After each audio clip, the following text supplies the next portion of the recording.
क्या अब तू उनके चरणों पर चढ़ाई हुई पुष्पों की माला अपनी चोटियों में धारण करना चाहती है? आहो समुद्र, तुम निरंतर गरजते ही रहते हो। तुम्हें नींद नहीं आती क्या? जान पड़ता है तुम्हें सदा जागते रहने का रोग लग गया है। परंतु नहीं, हम समझ गई।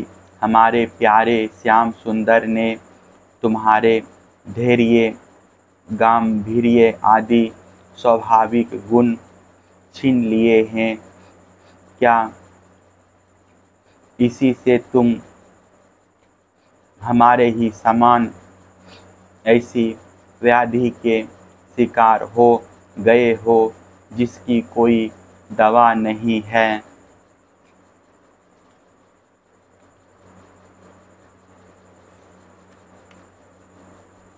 चंद्रदेव, तुम्हें बहुत बड़ा रोग राज्य क्षमा हो गया है, इसी से तुम इतने क्षीण हो रहे हो। अरे राम राम, अब तुम अपनी किरणों से अंधेरा भी नहीं हटा सकते क्या? हमारी ही भांति हमारे प्यारे श्याम सुंदर की मीठी मीठी रहस्य की बातें भूल जाने के कारण तुम्हारी बोलती बंद हो गई है क्या? उसी की चिंता से तुम मौन हो रहे हो। मलयानिल, हमने तेरा क्या बिगाड़ा है जो तू हमारे हृदय में काम का संचार कर रहा है? अरे तू नहीं जानता क्या, भगवान की तिरछी चितवन से हमारा हृदय तो पहले से ही घायल हो गया है। श्रीमान मेघ, तुम्हारे शरीर का सौंदर्य तो हमारे प्रियतम जैसा ही है। अवश्य ही तुम यदुवंश शिरोमणि भगवान के परम प्यारे हो, तभी तो तुम हमारी ही भांति प्रेम पास में बंधकर उनका ध्यान कर रहे हो।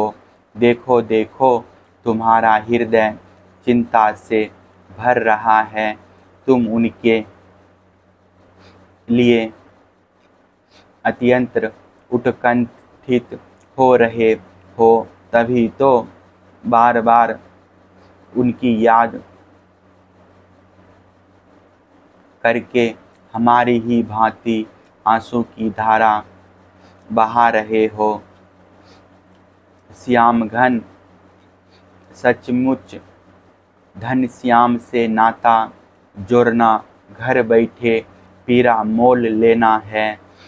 री कोयल, तेरा गला बड़ा ही सुरीला है। मीठी बोली बोलने वाले हमारे प्राण प्यारे के समान ही मधुर स्वर से तू बोलती है। सचमुच तेरी बोली में सुधा घोली हुई है, जो प्यारे के विरह से मरे हुए प्रेमियों को जिलाने वाली है। तू ही बता, इस समय हम तेरा क्या प्रिय करें? प्रिय पर्वत, तुम तो बड़े उदार विचार के हो। तुमने ही पृथ्वी को भी धारण कर रखा है, ना तुम हिलते डोलते हो और ना कुछ कहते सुनते हो।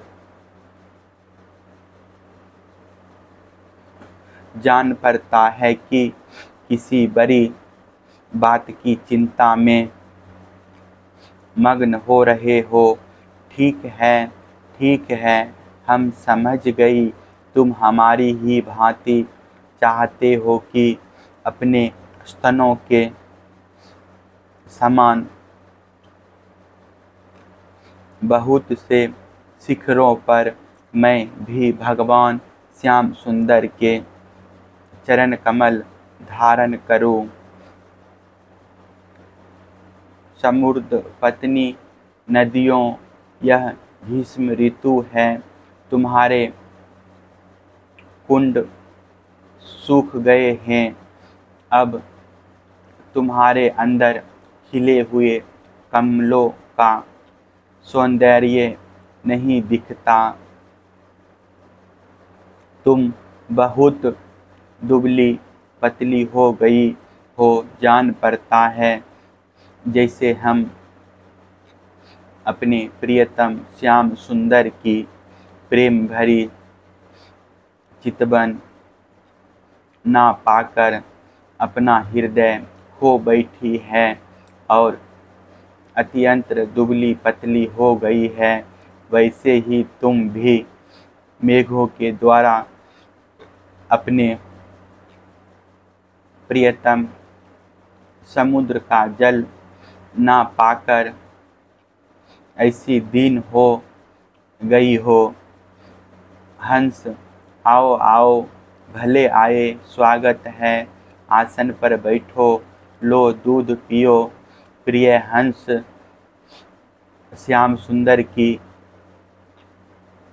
कोई बात तो सुनाओ। हम समझती है कि तुम उनके दूत हो, किसी के बस में ना होने वाले। श्याम सुंदर सकुशल तो है ना? अरे भाई, उनकी मित्रता तो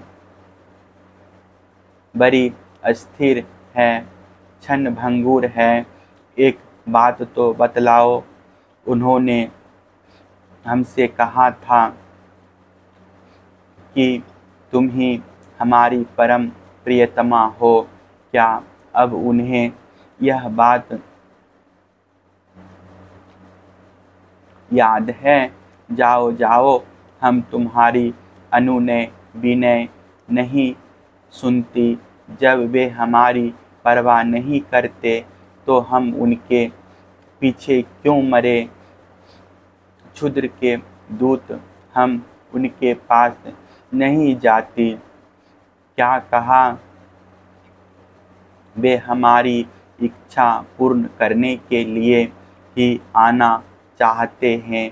अच्छा, तब उन्हें तो यहाँ बुला लाना, हमसे बातें कराना, परंतु कहीं लक्ष्मी को साथ ना ले आना। तब क्या वे लक्ष्मी को छोड़कर यहाँ नहीं आना चाहते? यह कैसी बात है? क्या स्त्रियों में लक्ष्मी ही एक ऐसी है जिनका भगवान से अनन्य प्रेम है? क्या हमसे कोई एक भी वैसी नहीं है?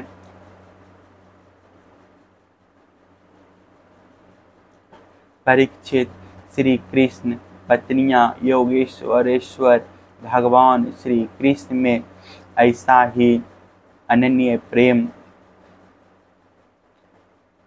भाव रखती थी। इसी से उन्होंने परम पद प्राप्त किया। भगवान श्री कृष्ण की लीलाएं अनेकों प्रकार से अनेकों गीतों द्वारा गान की गई है। वे इतनी मधुर, इतनी मनोहर है कि उनके सुनने मात्र से स्त्रियों का मन बलात् उनकी ओर खिंच जाता है।